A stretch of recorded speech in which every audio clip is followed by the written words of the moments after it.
हाँ जी बेटा, तो आज के क्लास में अपन जो पढ़ने वाले हैं वो है म्यूटेशन। ठीक है, mutation. Now what is mutation? तो म्यूटेशन के बारे में हमने पढ़ा है कि नॉर्मल जो जेनेटिक मटेरियल है उसमें कोई चेंज हो जाए, है ना। Change in the genetic material. ठीक है, अच्छा म्यूटेशन थ्योरी दिया किसने था? तो it was Hugo de ब्रोइड। Hugo de ब्रोइड, इन्होंने म्यूटेशन थ्योरी दिया था। अच्छा, इन्होंने एक्सपेरिमेंट किस पे करा था? इनका जो एक्सपेरिमेंटल ऑब्जेक्ट था, experimental object that was Oenothera lamarckiana. ओनियोथेरा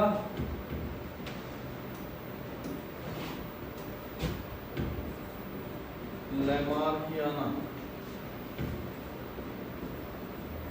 है ना, scientific name Oenothera lamarckiana. Common name was evening primrose. ठीक है, तो this was the mutation theory. Simple यही था कि जो हमारा जेनेटिक मटेरियल है वो चेंज करता है और इसी से इवोल्यूशन का एक कारण भी बनता है। Some changes are inheritable, I mean the some changes in the genetic materials are inheritable. कुछ चेंज ऐसे होते हैं जेनेटिक मटेरियल में जो इनहेरिट होते हैं, तो उससे जीनोटाइप चेंज हो जाता है, और अगर जीनोटाइप चेंज हुआ तो subsequently it also changes the phenotype of the organism. ठीक है, this is what mutation theory states कि पहले आपका जीनोटाइप चेंज होगा, बाद में उसी से फिनोटाइप चेंज हो जाएगा। लगे यहाँ पे एक बात और जान लेते हैं, ये जो म्यूटेशन थ्योरी में एक और कंसेप्ट था, किस पे काम करे थे? ओनियोथेरा लैमार्कियाना पे, और उनका उस प्लांट का कॉमन नेम क्या था? Evening primrose. अच्छा, एक बात ये भी आपको समझ में आ रहा होगा कि डीएनए जो है वो क्या बोलते हैं, क्रोमेटिड्स के फॉर्म में होता है, हाईली सुपरवाइज्ड फॉर्म में, और वो 3-4 तरीके से चेंज हो सकता है। ये अपन सब लोग जानते हैं ना कि हमारा जो जेनेटिक मटेरियल है डीएनए, ये एक बहुत बड़ा मॉलिक्यूल है, 2.2 मीटर्स का। इतना बड़ा मॉलिक्यूल हमारे न्यूक्लियस में नहीं रह सकता, इतना बड़ा मॉलिक्यूल हमारे न्यूक्लियस में नहीं रह सकता। तो व्हाट हैपेंस कि ये सुपर कॉइल करता है, it coils and super coils. It coils and supercoils to form chromosome. ठीक है, इसी कुछ और ऐसे बना सकते। ये डीएनए है, it coils and supercoils to form chromosome. And mind it, ये वाला फॉर्म ऑफ क्रोमोसोम और रेयर है। नॉर्मली ऐसा ही दिखता है क्रोमोसोम हमारा, नॉर्मली हमारा क्रोमोसोम ऐसा ही दिखता है, सिंपल।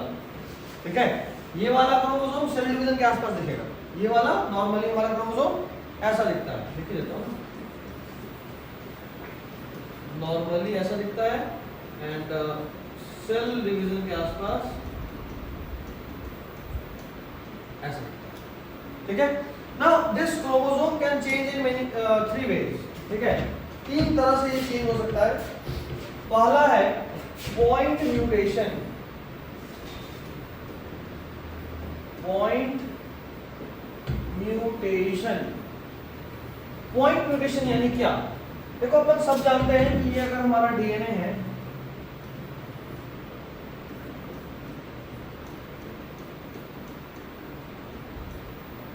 ना, ये अगर हमारा डीएनए है, ए बी सी सी जी ए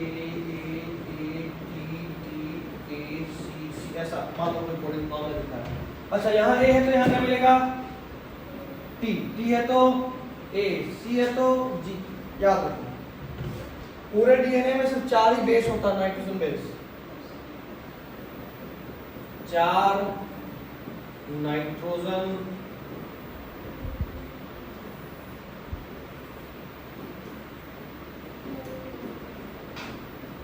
सिर्फ यही 4 नाइट्रोजन बेस होते हैं, A, T, C और G। ठीक है, अब देखो A हमेशा T से जुड़ता है डबल बॉन्ड से, और C हमेशा G से जुड़ता है ट्रिपल बॉन्ड से। तो A T से जुड़ा तो T किसे जुड़ेगा? A से। C G से जुड़ा तो G किसे जुड़ेगा? C से। तो यहाँ पे देखो C है तो यहाँ क्या होगा? G है तो C T T T A A T G G, ठीक है। अच्छा, इसको क्या बोले थे? इन सबको A T C G को क्या बोले थे? Nitrogen base. और इसको क्या बोल रहे हैं? What is it called? इसको बोलते हैं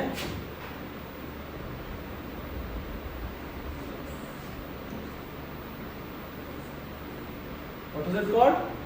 बेस पेयर। आपको अच्छे से ध्यान रखना पड़ेगा। पॉइंट म्यूटेशन में ये देखो नाइट्रोजन का बहुत सारा बेस है, कोई भी एक बेस पेयर में, सिर्फ एक बेस पेयर में चेंज आता है। Change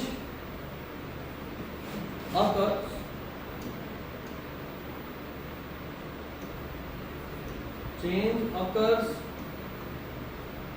at only one base pair of change occurs at only one base pair of DNA। सिर्फ एक जगह अगर चेंज हो तो what we call it as point mutation. इसका एक एग्जांपल है सिकल सेल अनीमिया। इसमें क्या होता है? तो आरबीसी का नॉर्मल शेप होता है बाइकनकेव। आरबीसी का नॉर्मल शेप क्या होता है? बाइकनकेव। तो this RBC shape is converted into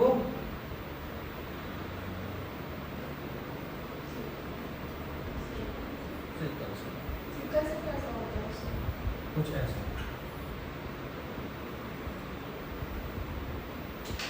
biconcave,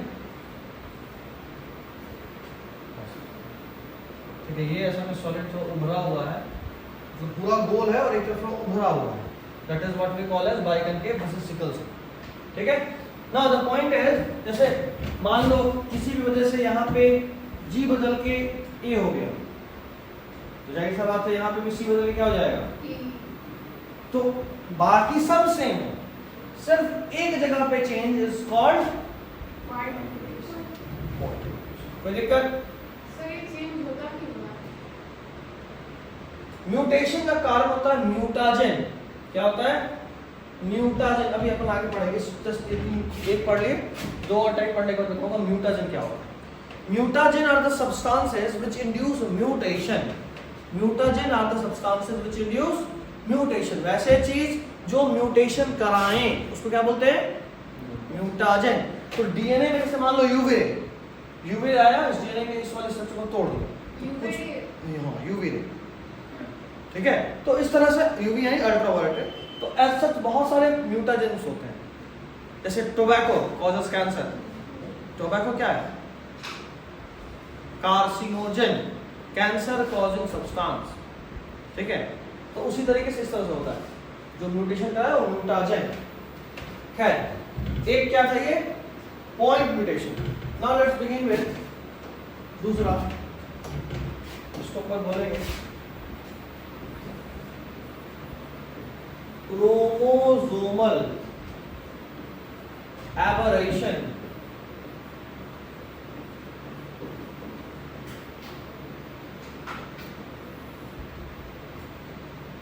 आपको मैंने लिंकेज के बारे में बताया था कि जो भी क्रोमोसोम्स होते हैं वो जो होमोलोगस पेयर होते हैं, गैमेट फॉर्मेशन के ठीक पहले उसमें रिकॉम्बिनेशन होता है, याद आ रहा है? हाँ, रिकॉम्बिनेशन। What was recombination? अगर ये क्रोमोसोम है और उसका ये होमोलोगस क्रोमोसोम है, तो eight the time of gamete formation इसका कुछ पार्ट कहां से कटेगा ये नहीं पता, वो रैंडम है, बट कुछ पार्ट कटेगा जो एक्सचेंज हो जाएगा। This is what we call as recombination और क्रॉसिंग ओवर। समझ रहे बात?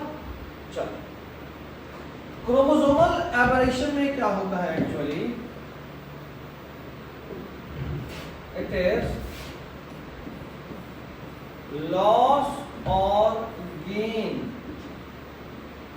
Of some parts of chromosome.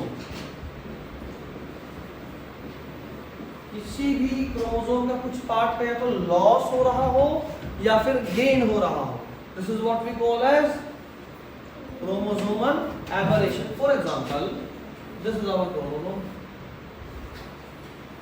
है ना, ये हमारा क्रोमोसोम। किसी भी तरीके से मान लो यहां से कट लगा और ये जाके इसमें जुड़ गया, लेकिन इस पे कट लगा ही नहीं, नहीं लगा, तो क्या हुआ, रिजल्ट विल बी एक क्रोमोसोम थोड़ा छोटा रह जाएगा क्योंकि इसका वाला पार्ट इस पे आके जुड़ गया, दूसरा क्रोमोसोम थोड़ा सा बड़ा हो जाएगा। तो इसमें लॉस हो गया, इसमें गेन हो गया। एक्चुअली क्या हुआ, अब सोचो जरा सा, एक क्रोमोसोम पता नहीं कितने डीएनए से बनता है, कितने बेस पेयर ऑफ डीएनए से बनता है ना, क्योंकि हमने पढ़ा था कि 2.2 मीटर का डीएनए छोटा हो के कंडेंस हो के क्रोमोसोम फाइनली बनता है। तो this is what we know कि यहाँ पे पता नहीं कितने बेस पेयर ऑफ डीएनए रहे होंगे और वो सारे बेस पेयर इस वाले क्रोमोसोम से कट के इस पे आ गए। अगर मान लो at the time of gamete formation ये वाला क्रोमोसोम जाता है बच्चे में, तो उसमें कुछ पार्ट एक्स्ट्रा है, पता चला 5 की बजाय 6 उंगली हो गया, क्योंकि उसमें एक ही चीज का 2 डीएनए है, 2 बार कोडिंग है। ये वाला क्या, पता चलेगा उंगली कम ही होगी क्योंकि एक उंगली का कोडिंग ही नहीं है। एक एग्जांपल देना, ऐसा होता नहीं है, वो ब्लास्टोजेनिक वेरिएशन है और दूसरा तरह का वेरिएशन है, क्रोमोसोम्स के थ्रू नहीं होता। बट ये चीज समझ रहे आप, ऐसा हो सकता है कि कोई पार्ट कम हो जाए, इसमें वाला क्रोमोसोम अगर गया बच्चे में तो कोई पार्ट ज्यादा हो जाए। समझ रहे बात, what is chromosomal aberration, chromosome के किसी पार्ट का लॉस या गेन। ध्यान रखना, commonly observed in this is commonly observed in cancerous this is commonly observed in cancerous cells।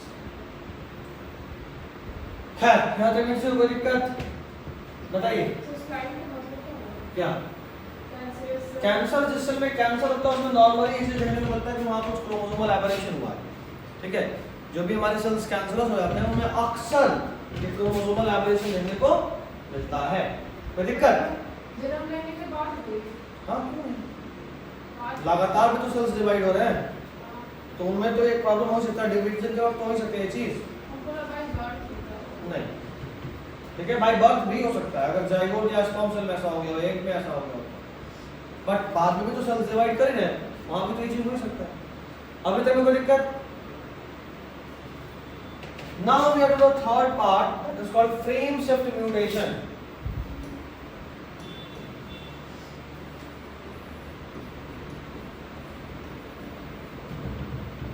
Frame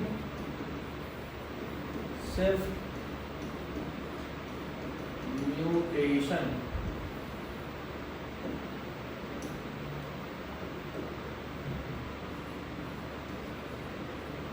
frame shift mutation. वापस से वही एग्जांपल ले रहा हूं,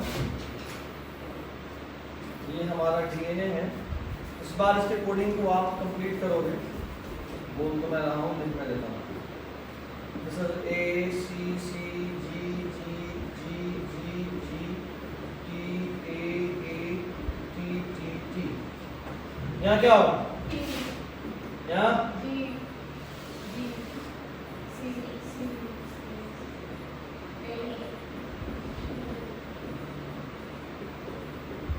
ठीक है। अच्छा नाउ वी ऑल नो, हमने जब पढ़ना शुरू करा था इस चैप्टर को तो हमने एक टर्म डिफाइन करा था, जीन। जीन को कैसे डिफाइन करा था, the part of DNA that codes for a single protein is called gene. The part of DNA that codes for a single protein is called gene. DNA का वो part जो एक protein को code करे उसको क्या बोलते हैं अपन, जीन। अब देखना, बहुत ध्यान से देखना, अपना डीएनए इसमें एक प्रोटीन का कोडिंग चाहिए हमें, इस डीएनए में हमें एक प्रोटीन का कोडिंग चाहिए। तो मान लो यहां से यहां तक एक प्रोटीन है। अच्छा, अपन ये भी जानते हैं ना कि एक प्रोटीन बहुत सारे अमीनो एसिड से मिलकर बना होगा। यहां से एक नया कंसेप्ट आपको बता रहा हूं, डीएनए का तीन बेस पेयर मिलकर एक अमीनो एसिड को कोड करता है। 3 base pair codes for 1 amino acid. ठीक है, 3 base pair codes for 1 amino acid. मतलब अगर हम इसमें से अमीनो एसिड का कोडिंग निकालें तो क्या निकलेगा? ए C C G G G G G T A A T और अंत का टी टी, ये बकवास है, इससे हमारा कोई मतलब नहीं है। 3 के बेस पेयर, फॉर एग्जांपल ऐसे करते 3 ये वाला बेस, क्योंकि 2 से कुछ नहीं होना। समझे बात? जो बेस पेयर है 3 के पेयर में कोड करता है एक अमीनो एसिड। कोई दिक्कत? अब जरा समझो, यहां तक कोई दिक्कत नहीं है ना? आगे अगले चैप्टर में आप मॉलिक्यूलर जेनेटिक्स में पढ़ोगे भी इसका क्या मतलब, इससे कौन अमीनो एसिड, सारा आपको रटना है कि किस कोडिंग से क्या कौन सा अमीनो एसिड बनता है। ठीक है, तो ये अपने पास है। अब एक एग्जांपल लेते हैं, ये हमने बदल दिया, GC इज नाउ, या मान लो इसको डिलीट कर दिया, बदला नहीं, डिलीट कर दिया। याद करो पहले वाले केस में हमने रिप्लेस करा था, देख रहे हो यहां पे क्या हुआ था?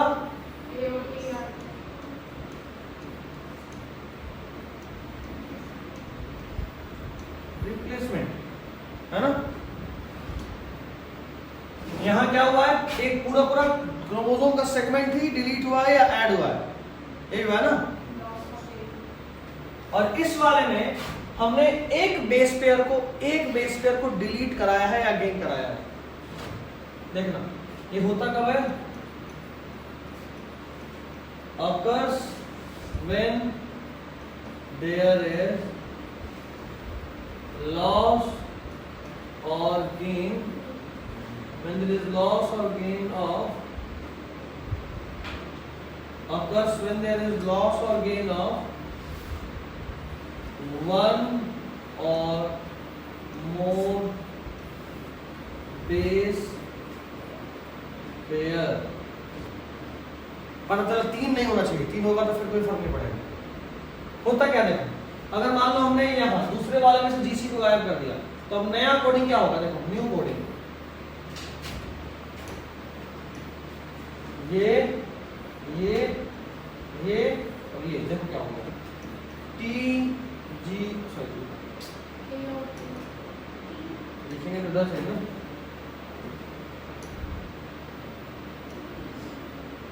इधर सही ACC पहला वाला सेम है, देख रहे हो? दूसरा देखो GGG सेम ही है, क्या बात है, किसको बोलते हैं किस बात? अगला देखो TA बदल गया, और उसके बाद अभी कैसे आ जाएगा यार? नहीं आएगा। ACC ठीक है, GGG ठीक है, GTA क्या बोला? ये छूट रहा था ना, GTA तो 2 कैसे होगा?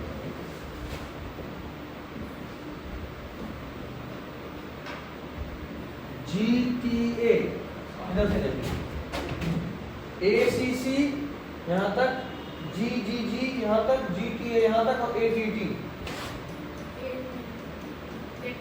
और 80 है जो बकवास है। तो ये 2 तो ठीक था, बट एक जो चेंज हुआ उसके बाद से पूरा बदल गया। ये भी बदल गया, देख लो, और ये भी बदल गया। अब इसके नीचे और भी जो डीएनए होगा वो भी बदल जाएगा। This is what we mean, एक के एडिशन या डिलीशन से पूरा एकदम सीक्वेंस ही बदल जाता है। That is why we call it as frame shift. पूरा फ्रेम ही शिफ्ट कर गया, समझ रहे हो बात? This is what we mean by frame shift mutation. Frame shift mutation point mutation से कैसे अलग है पता चल गया। वहां पे रिप्लेसमेंट होता है, यहाँ पे लॉस या गेन बेस पेयर। लॉस और गेन अगर क्रोमोसोमल सेगमेंट का हो तो क्या बोलेंगे? Chromosomal aberration. Chromosomal aberration. चलो एक और चीज समझ लो जरा, आखिरकार ये सारे चेंज होते कैसे हैं। तो there are many physical and chemical factors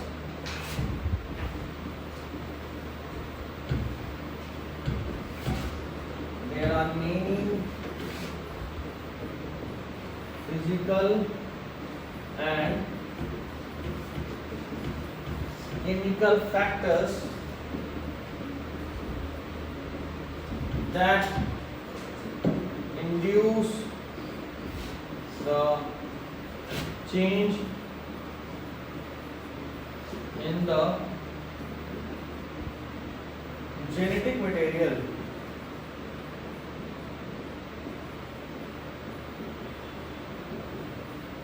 There are many physical और chemical factors that induce the change in the genetic material, और इन सारे factors को these factors are called क्या बोलते हैं? म्यूटाजेन।